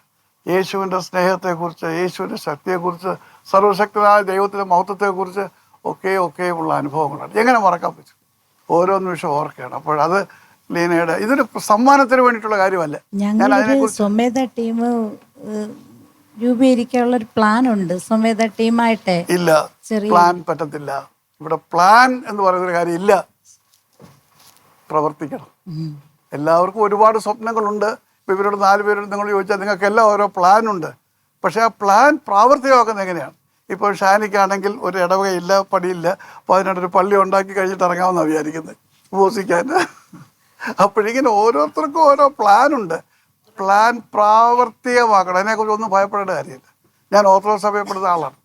അപ്പോൾ എന്നെ ദൈവത്തിൻ്റെ വിളിച്ചു, ഞാനും രാജീവ് ഞങ്ങൾ ഒരുപോലെ ഇറങ്ങി. ഞങ്ങൾ അതിനെക്കുറിച്ചൊന്നും ഭയപ്പെട്ടില്ല. സഹോദരന്മാർ കൂടില്ലായിരുന്നു. എൻ്റെ സഹോദരന്മാരെല്ലാം വ്യത്യാസം. ഞാൻ പെന്തിക്കോസിൽ പോയെന്ന് പറഞ്ഞ് വലിയ പകരം. സഭയിൽ നിന്നാണെങ്കിൽ എന്നെ പുറത്ത് കളയാനുള്ള പരിശ്രമങ്ങൾ ഇന്ന് വേണ്ട. പക്ഷെ ഞാൻ അതിനെ വകവച്ചില്ല. ഞാൻ കേട്ട ശബ്ദം എന്ന് എനിക്കറിയാം. എന്നെ വിളിച്ച ദൈവമാണെന്ന് ആരെന്നറിയാം. ഇന്ന് വരെയും ഇപ്പം 40 വർഷമായി. 40ാമത് വാർഷികം ഡിസംബറിൽ ആഘോഷിച്ചത്. വാർഷികമായിട്ടല്ല, സ്തോത്ര സൂക്ഷ്യം നടത്തിയത്. ഇത്രത്തോളം എല്ലാവരും തള്ളിയ സ്ഥാനത്ത് ലോകത്തിൻ്റെ ഏറ്റവും മികച്ച കാര്യങ്ങൾ ചെയ്യുവാൻ വിലയെന്നെ ദൈവം സഹായിച്ചു. ഇതൊന്നും പ്രസിദ്ധിക്ക് വേണ്ടിയിട്ടോ അല്ലെങ്കിൽ മറ്റൊരു കാര്യത്തിൽ ഞാൻ ഉപയോഗിച്ചിട്ടില്ല. അത് ലോകത്ത് ആർക്കും ചെയ്യാൻ വയ്യാത്ത എത്രയോ കാര്യങ്ങൾ ചെയ്യാൻ ദൈവം സഹായിച്ചു. പക്ഷെ അതിനെ ഇറങ്ങി തിരിക്കണം കേട്ടോ. അപ്പോൾ ഈ സാക്ഷ്യം അനേകരോട് പറയണം. അപ്പോൾ നമുക്ക് ഒന്നുകൂടെ മനസ്സിലാക്കാം, മരണത്തിൻ്റെ താഴ്വര മാത്രമല്ല കർത്താവ് കൂടെ വരുന്നത്, എപ്പോഴും കർത്താവ് അതെ. അപ്പോൾ എപ്പോഴും സ്തുതിക്കാൻ കഴിയും. അങ്ങനെ ദൈവം സഹായിക്കട്ടെ. അനത് 3.5 മാർക്സ് ഫോർ ലീന ജോസ്.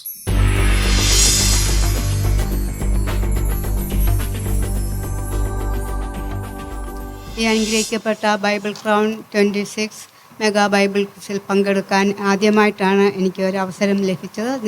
ദൈവത്തിന് നന്ദി പറയുന്നു. എല്ലാവർക്കും എൻ്റെ ഈ സാക്ഷ്യം കേൾക്കുന്ന എല്ലാവരെയും എൻ്റെ സ്നേഹവന്ദനങ്ങളെ അറിയിക്കുന്നു. ഞാൻ ജനിച്ച് വളർത്തപ്പെട്ടത് ഒരു മർത്തോമ കുടുംബത്തിലാണ്. എൻ്റെ പേരൻസ് 2 പേരും അവിടെയുള്ള ഒരു ഹൈസ്കൂളിൽ ടീച്ചേഴ്സായിരുന്നു. ഞങ്ങൾ 4 സഹോദരങ്ങളാണ്. ഞങ്ങൾ ജനിച്ചു വളർന്ന ആ സമയത്ത് വളരെ എൻ്റെ മമ്മി ടീച്ചറായതുകൊണ്ടും വളരെയധികം ദൈവഭക്തയായതുകൊണ്ടും മമ്മി ഞങ്ങളെ വളരെ ചിട്ടയിലും ദൈവഭയത്തിലും ഭക്തിയിലും ഒക്കെയാണ് വളർത്തിയത്. അതുപോലെ തന്നെ കുഞ്ഞുനാളിലുള്ള അനുഭവങ്ങളെന്ന് പറഞ്ഞാൽ വളരെ സന്തോഷകരമായ ഒരു ചൈൽഡ്ഹുഡ് എനിക്ക് ദൈവകൃപയാൽ ദൈവം ദാനമായി തന്നു. അതിൽ ഞാൻ ഒരു പക്ഷേ മതിമറന്നു പോയോ എന്നെനിക്ക് സംശയമുണ്ട്. എൻ്റെ സഹോദരങ്ങളെ പോലെ എനിക്ക് ആ ദൈവത്തെ ഒരു പേഴ്സണലായിട്ടുള്ള ഒരു വ്യക്തിബന്ധം എനിക്കുണ്ടായിരുന്നില്ല. ഞാൻ പള്ളിയിൽ പോവും, എല്ലാ വചനവും കേൾക്കും, സൺഡേ സ്കൂളിൽ പോവും, എനിക്ക് ഫസ്റ്റ് വാങ്ങിക്കണം, അതുകൊണ്ടെല്ലാം ഞാൻ പഠിക്കും. പക്ഷേ എനിക്ക് ഇങ്ങനെ ദൈവത്തെ എനിക്ക് പേഴ്സണലായിട്ടൊന്നും അറിയില്ല. എവിടെയോ ഇരിക്കുന്ന ഒരു വ്യക്തി എന്നുള്ള നിലയിൽ മാത്രമേ ഉള്ളൂ. യേശു കർത്താവെന്നും ഒക്കെ ഞാൻ കേട്ടിട്ടുണ്ട്.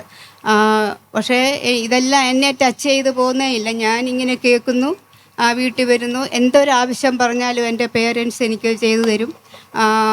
പിന്നെ എൻ്റെ സഹോദരങ്ങളുണ്ട്, വീട്ടുകാരുണ്ട്. അങ്ങനെ ഒരു തരത്തിലും ഒരു ബുദ്ധിമുട്ടൊന്നും അനുഭവിക്കാതെ ഞാൻ വളർന്നു വന്നു. അറിവുണ്ട്, പക്ഷേ എനിക്കത് എൻ്റെ വ്യക്തിബന്ധത്തിലില്ല. അതുകൊണ്ട് എൻ്റെ സിസ്റ്റേഴ്സൊക്കെ പ്രാർത്ഥിക്കുന്ന രാത്രിയിൽ അവരുടെ പേഴ്സണൽ പ്രെയറുണ്ട്. അവർ കുടുംബ പ്രാർത്ഥന കഴിഞ്ഞ് തന്നെ പേഴ്സണൽ പ്രെയറൊക്കെ ഇരുന്ന് പ്രാർത്ഥിച്ചിട്ടാണ് കിടക്കുന്നത്. അന്നേരം ഞാൻ ഓർക്കും, ഇവരെന്താണ് ഈ പറയുന്നത്, എന്തുവാ ഈ പറയുന്നതെന്ന് ഞാൻ അതിശയിച്ചിട്ടുണ്ട്. അതെല്ലാം കഴിഞ്ഞിട്ട് എൻ്റെ വിവാഹം കഴിഞ്ഞ് എൻ്റെ ഹസ്ബൻഡ് സൗദി അറേബ്യയിലായിരുന്നു. ഞാൻ നോക്കിയപ്പോൾ എൻ്റെ അതേ ലെവലിലേ ഉള്ളൂ സ്പിരിച്വലി പറഞ്ഞാൽ. അപ്പോൾ എനിക്ക് സന്തോഷമായി. കാരണം ഞങ്ങൾ രണ്ടും ഒരേപോലെയാണ്. ഒരു ലൂക്വാം അവസ്ഥയിൽ കൂടെ പോകുന്നു. ഒരു ലേബൽ ഉണ്ട് ക്രിസ്ത്യൻ ആണെന്നുള്ളത്. അങ്ങനത്തെ ഒരു അവസ്ഥയിലായിരുന്നു ഞങ്ങൾ. അപ്പോൾ അവിടെ സൗദി അറേബ്യയിൽ ഇങ്ങനെ ചർച്ചുകളൊന്നുമില്ല, ഇപ്പോഴും ഇല്ലെന്ന് തോന്നുന്നു. അന്ന് നമ്മൾ ഈ ചെറിയ വീടുകൾക്കകത്ത് ഇങ്ങനെ അകത്തെ മുറിയുണ്ട്, എല്ലാം അടച്ച് ഇട്ട് വളരെ പാട്ടൊന്നും ഉച്ചത്തിൽ അങ്ങനെ പാടത്തില്ല. വളരെ സോഫ്റ്റായിട്ട് 1-2 പേര് പ്രാർത്ഥിച്ചു, പാട്ടുപാടി, ഒരു നല്ല മെസ്സേജ് കേൾക്കാൻ എനിക്ക് ധാരാളം പറ്റി. അങ്ങനെ ഒരുപാട് നല്ല മെസ്സേജുകളും ബൈബിൾ സ്റ്റഡികളും ഒക്കെ അറ്റൻഡ് ചെയ്തു. പക്ഷേ ഈ എൻ്റെ സ്വഭാവത്തിന് വലിയ മാറ്റമൊന്നുമില്ല. ഞങ്ങളിങ്ങനെ കുടുംബമായിട്ട് പോകുന്നു. വീക്കെൻഡിലൊക്കെ ഹസ്ബൻഡ് ഫിലിം ഒക്കെ എടുത്തുകൊണ്ട് പോയി ഞങ്ങൾ അതിരുന്ന് കാണും. അങ്ങനെ എൻജോയ് ചെയ്തു. കുഞ്ഞുങ്ങൾ 3 പേരായി. അങ്ങനെ മുമ്പോട്ട് പോവാണ് ജീവിതം. ആ പോയ സമയത്ത് എനിക്കിവിടെ പറയാൻ പറ്റാത്ത വിധത്തിൽ ഒരുപാട് പരീക്ഷണങ്ങൾ എൻ്റെ ജീവിതത്തിൽ വന്നു. അടിക്കടി, ഒന്ന് കഴിയുമ്പോൾ ഒന്നായി, ഒന്ന് കഴിയുമ്പം വേറൊന്ന്. അതെൻ്റെ കുഞ്ഞുങ്ങളുടെ പഠിത്തം നിൽക്കുന്ന അവസ്ഥ, രോഗം വരുന്ന അവസ്ഥ, അല്ലേ, അതൊക്കെ ഒരുപാട് കാര്യങ്ങൾ, ഒരു ബുക്ക് തന്നെ എഴുതാൻ തക്കവണ്ണമുള്ള സാക്ഷ്യങ്ങളുണ്ട്. എൻ്റെ ജീവിതത്തിൽ ഞാൻ തകർന്നു പോകുന്ന അവസ്ഥ വന്നു.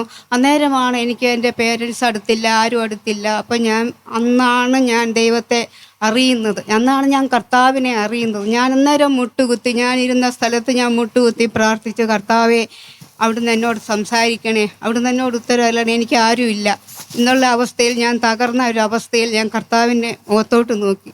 അപ്പോൾ അങ്ങനെയാണ് ഞാൻ ഈ ബൈബിൾ എൻ്റെ കയ്യിലെടുത്തത്. ഞാൻ അന്നേരം ഓർത്ത്, ദൈവമേ എത്രയോ ബൈബിള് വീട്ടിലുണ്ടായിരുന്നു, ഒരെണ്ണം എൻ്റെ മമ്മി എനിക്ക് തന്നു വിടുമായിരുന്നു ബൈബിള് എവിടെയെങ്കിലുമൊക്കെ പോകുന്ന ഉടനെ. അത് വയ്ക്കുമല്ലാതെ ഞാൻ വായിക്കാൻ ഞാൻ ശ്രമിച്ചിട്ടില്ല. ഞാൻ ആ ബൈബിള് കയ്യിലെടുത്ത് ഞാൻ വായിച്ചു. എനിക്ക് ഭയങ്കര, ഞാൻ പണ്ട് എന്തിലൊക്കെ ഇഷ്ടപ്പെട്ടിരുന്നോ അതൊന്നും എനിക്കിഷ്ടമല്ലാതായി.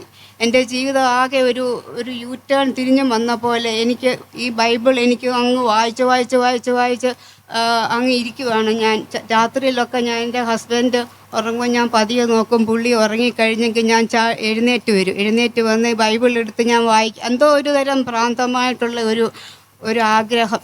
അങ്ങനെ വായിച്ച് ഞാൻ ഈ ബൈബിള് ചിലപ്പം കരഞ്ഞ്, ഞാൻ എൻ്റെ ബൈബിള് ഞാൻ വായിക്കുമ്പോൾ തന്നെ ഞാൻ കരയും. അങ്ങനെ കരഞ്ഞ് എന്നോട് ദൈവം സംസാരിക്കുന്നതായിട്ട് എനിക്ക് തോന്നി. എൻ്റെ ജീവിതത്തിൽ ഒരുപാട് എനിക്ക് വിടുതലുകൾ എനിക്ക് വരുന്നതായിട്ട് എനിക്ക് അനുഭവപ്പെട്ടു.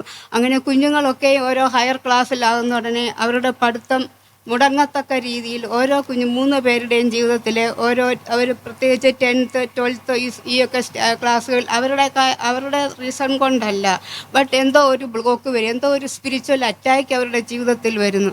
അങ്ങനെ ഞാൻ വളരെ ആ ഒരു തകർന്ന പരീക്ഷണ ഘട്ടത്തിൽ കൂടെയൊക്കെ കടന്നു പോയപ്പോഴും ദൈവം എന്നെ എവിടുന്നോ ഒരു ശക്തി തന്നെ നടത്തുവാണ്. ആ ഒരു ശക്തിയിൽ ഞാൻ പൂർണ്ണമായിട്ട് ആശ്രയിച്ചു. അങ്ങനെ ഞാൻ ഒരു തീരുമാനമെടുത്തു, ഇനി എൻ്റെ കർത്താവിന് വേണ്ടിയിട്ടാണ് എൻ്റെ ജീവിതം, ഇനി ഇങ്ങനെ ഞാൻ ജീവിക്കുന്നില്ല.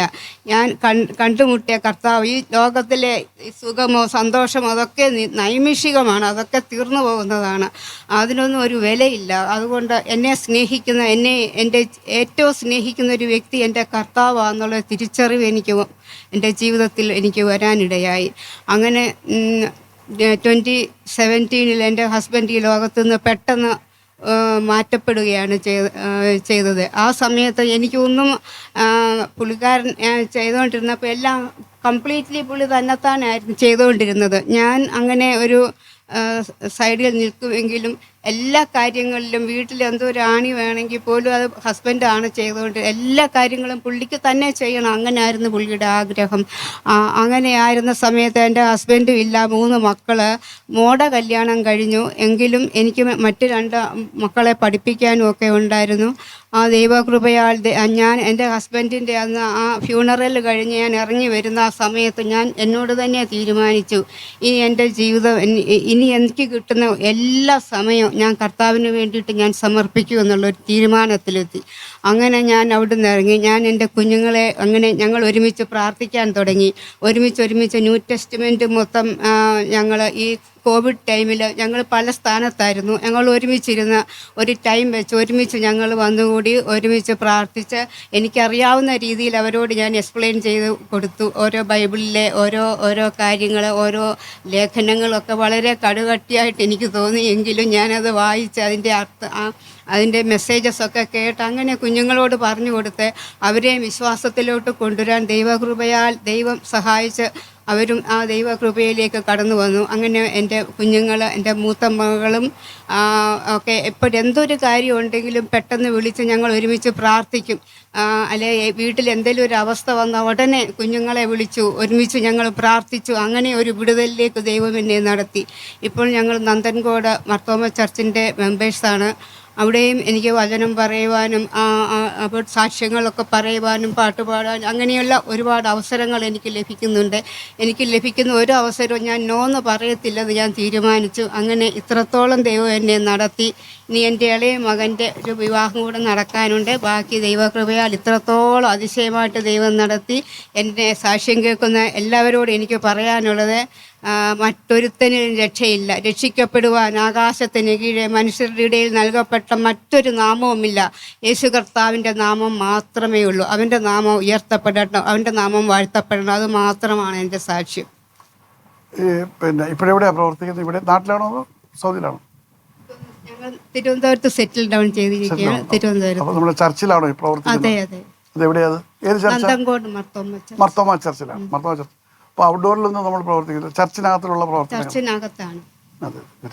ബട്ട് എനിക്ക് എനിക്ക് അവസരം കിട്ടുന്നതനുസരിച്ച് വെളിയിൽ പോകാനോ ഇനി കവലകളിൽ പോയി നിന്ന് സുവിശേഷം പറയാനോ എന്താണ് ദൈവം എന്നെക്കുറിച്ച് ആഗ്രഹിച്ചിരിക്കുന്നത് എനിക്ക് അറിഞ്ഞുകൂടാ. അല്ല അങ്ങനെ നമ്മളിവർ അങ്ങനെ ഔട്ട്ഡോർ പോയിട്ടില്ല. ഇല്ല, ഞാൻ പോയിട്ടില്ല. സമർപ്പിച്ച് പ്രാർത്ഥിച്ചുകൊണ്ടിരിക്കുന്നു. ഞാൻ അതിനു വേണ്ടി സമർപ്പിക്കുകയാണ്. എന്താണ് ദൈവം എന്നെ കവലയെന്ന് പ്രസംഗിക്കണമെന്നല്ല ഞാൻ ഈ പറഞ്ഞത്. അല്ല, നമ്മുടേതായിട്ടുള്ള അനുഭവം മറ്റനേകരുടെ പങ്കുവെക്കാനായിട്ട് നമുക്ക് ചർച്ചിനകത്തുള്ള മെമ്പേഴ്സ് അല്ല, ചർച്ചിന് പുറത്ത് എത്രയോ പേരുണ്ട്, ഫ്രണ്ട്സായിട്ടും മറ്റനേകർക്കായിട്ടും. നമ്മൾ അതിനായിട്ട് ഇറങ്ങിത്തിരിക്കുമ്പോഴാണ് അനേകം നമ്മുടെ ഇടയ്ക്കിലേക്ക് വരുന്നത്. ദൈവം വരുന്നതല്ല, ദൈവം അയക്കുന്നത്. അപ്പോൾ നമ്മളതിന് സജ്ജമായിട്ട് ദൈവസന്നിധി സമർപ്പിക്കണം. അങ്ങനെ വരുമ്പോഴാണ് നമുക്ക് അവരോട് നമ്മുടെ കാര്യം ഷെയർ ചെയ്യുമ്പം it will increase one by one. കർത്താവ് ഒരുപാട് പേർക്ക് കർത്താവിൻ്റെ അനുഭവം നമുക്ക് പങ്കിട്ട് കൊടുക്കാൻ കഴിയും. എൻ്റെ ദൈവം സഹായിക്കട്ടെ. Yes, Roshan gets 4 marks.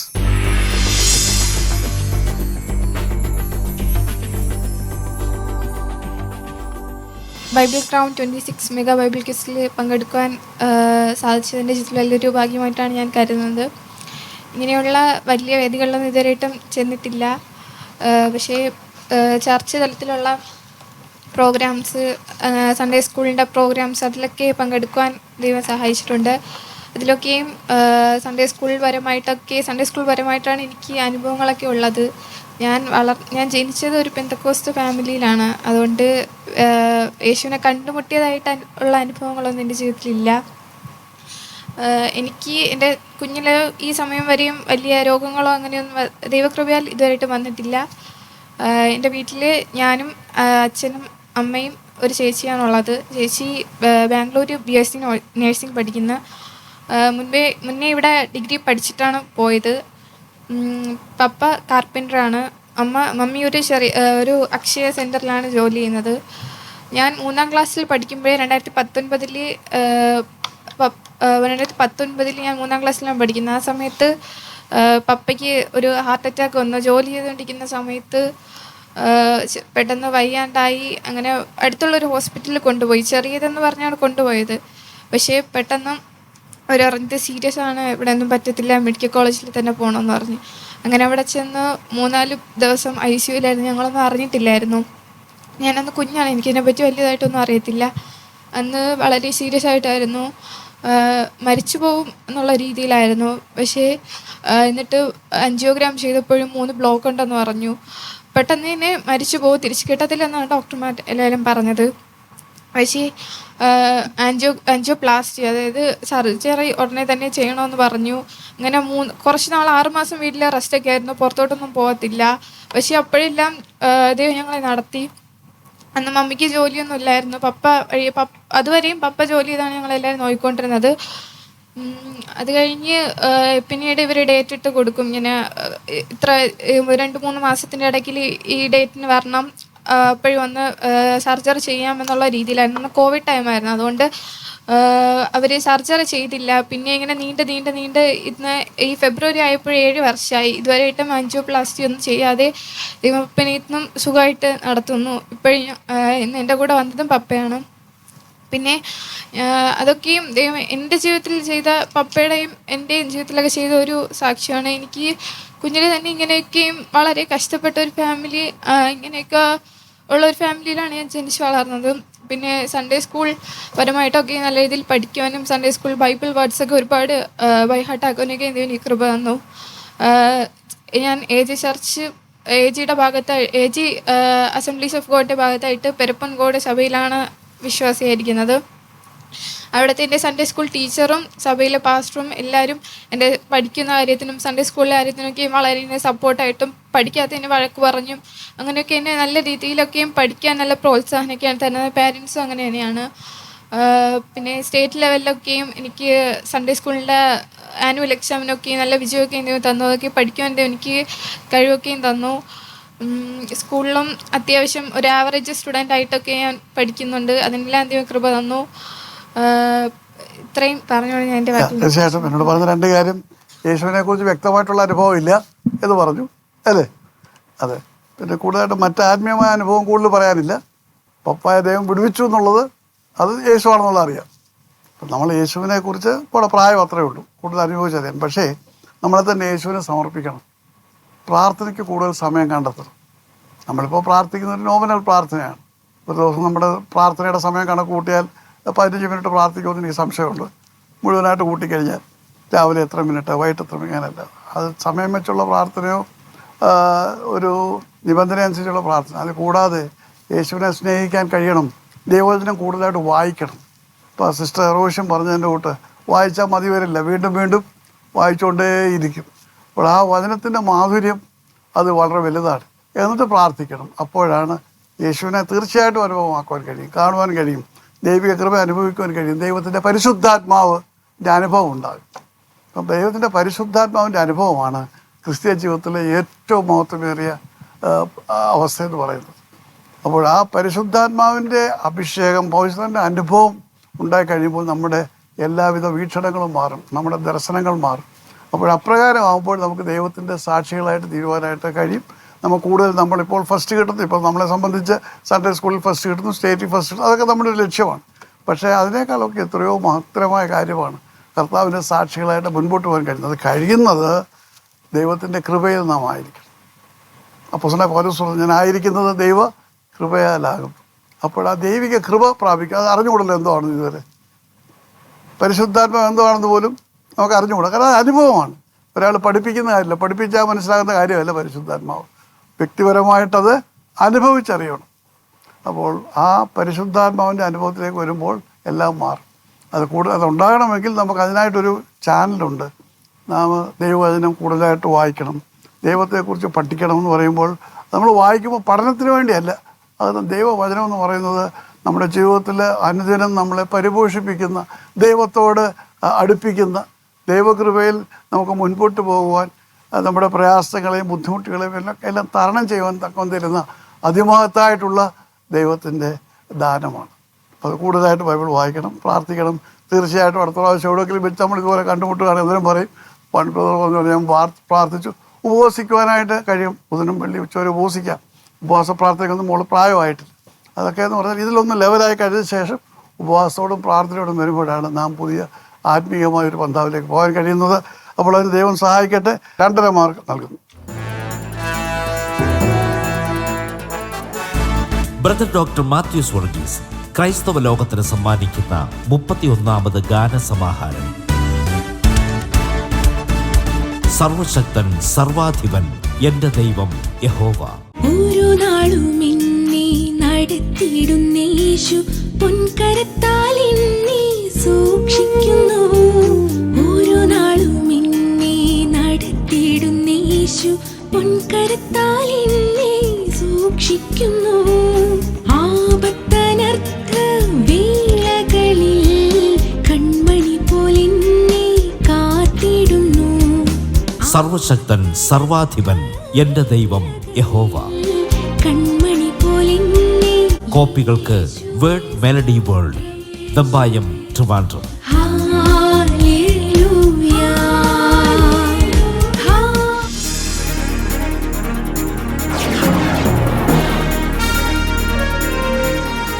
അടുത്തതായിട്ട് നമുക്കുള്ളത് റാപ്പിഡ് റീഡിംഗ് റൗണ്ടാണ്.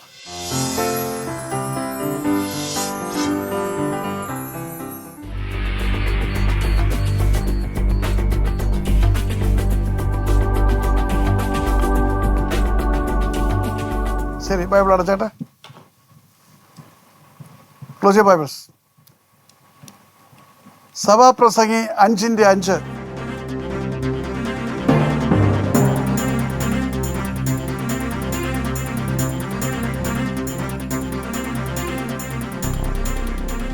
നേർന്നിട്ട് നിവർത്തിക്കാതിരിക്കുന്നത് അപ്പോൾ രണ്ടുപേരും വായിച്ചു. ഷാനിയും വായിച്ചു, ജാക്കലിനും വായിച്ചു. അപ്പോൾ രണ്ടുപേർക്കും ഓരോ മാർക്ക്. മുഴുവനും വായിക്കണം, ഇടയ്ക്ക് വെച്ച് നിർത്തിക്കളഞ്ഞു. വായിച്ചോട്ടെ, ആരും വായിച്ചോട്ടെ, കിട്ടുന്നവരൊക്കെ വായിക്കണം. ഓക്കെ. അപ്പോൾ രണ്ടുപേർക്കും, ജാക്കലിനും ഷാനിക്കും ഓരോ മാർക്ക് കിട്ടും. Second reading. Close your Bibles. യിരെമ്യാവ് 22:29.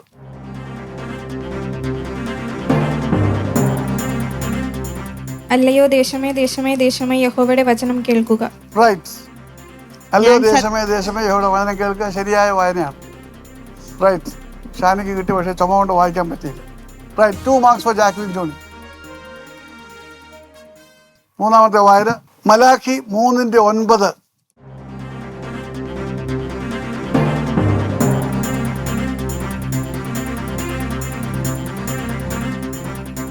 നിങ്ങൾ ഈ ജനത മുഴുവനും തന്നെ എന്നെ കൊള്ളയടിക്കുന്നത് കൊണ്ട് നിങ്ങൾ ശാപഗ്രസ്തരാകുന്നു.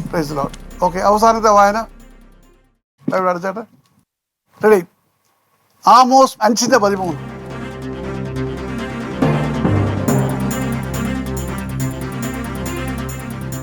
അതുകൊണ്ട് ബുദ്ധിമാൻ ഈ കാലത്ത് മിണ്ടാതിരിക്കുന്നു, ഇത് ദുഷ്കാലമല്ലോ. അതെ, മിണ്ടാതിരിക്കണ്ട. Alright, 2 marks for Shani Jose. ഇതുകൊണ്ട് നമ്മുടെ ഈ എപ്പിസോഡ് പൂർണ്ണമാകുന്നു. ജഡ്ജസ് ഇപ്പോൾ മാർക്സ് ടാബുലേറ്റ് ചെയ്യുന്നതാണ്.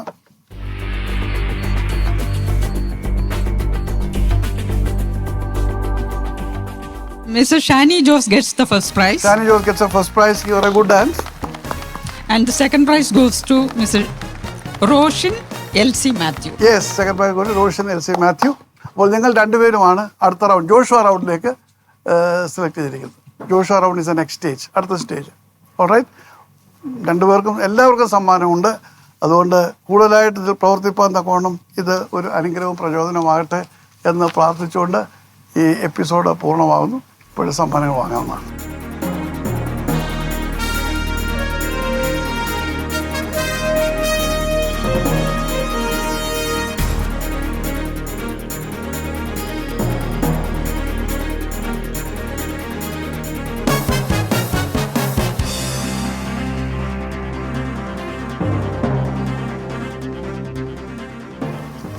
ഈ എപ്പിസോഡ് ഇവിടെ പൂർണ്ണമാകുന്നു. ദൈവം നമ്മെ അനുഗ്രഹിക്കട്ടെ.